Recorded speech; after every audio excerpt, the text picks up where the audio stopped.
Hello, friends. How are you today? D, the voice chameleon here with another tip for you, talking about the acting side of doing voiceover, because that's what more and more of us are doing these days.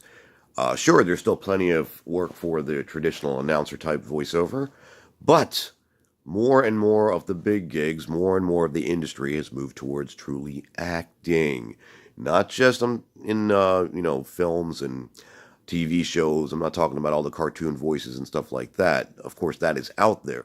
I'm talking about just even in commercial work, in e-learning work. You're playing a role more and more, and that's what casting directors and clients are just looking for. So, if you don't have an acting background, it's okay, because guess what? There's plenty of ways you can learn. Of course, coaching, acting classes, go take something in your community.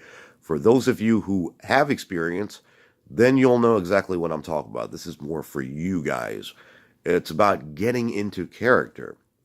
A lot of times it's important to do it physically.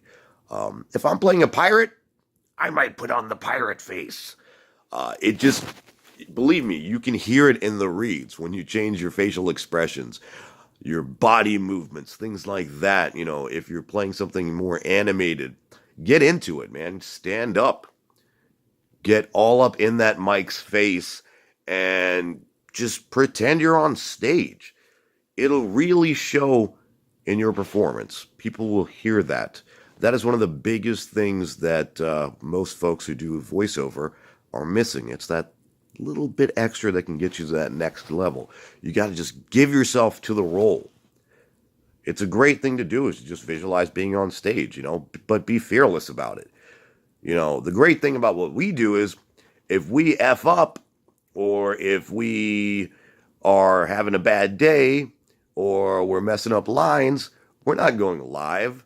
We're not in front of an audience. We can just sit there, redo it, edit out the stuff that sucks, and then send off the files. So we have quite an advantage. A lot of folks look at voice acting as being at a disadvantage because you can't use your facial expressions and your body language to convey a role, because people aren't actually seeing you. I look at it the other way. On the positive side, the fact that they can't see me gives me more confidence, because you're not putting yourself out there in the traditional sense, right? All they're going to see on their end is your voice.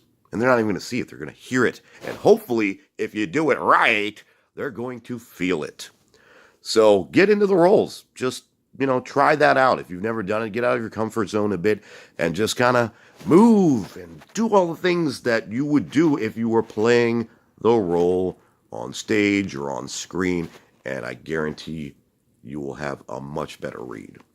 So that is your tip for this week, coming to you live from sunny Florida. D out.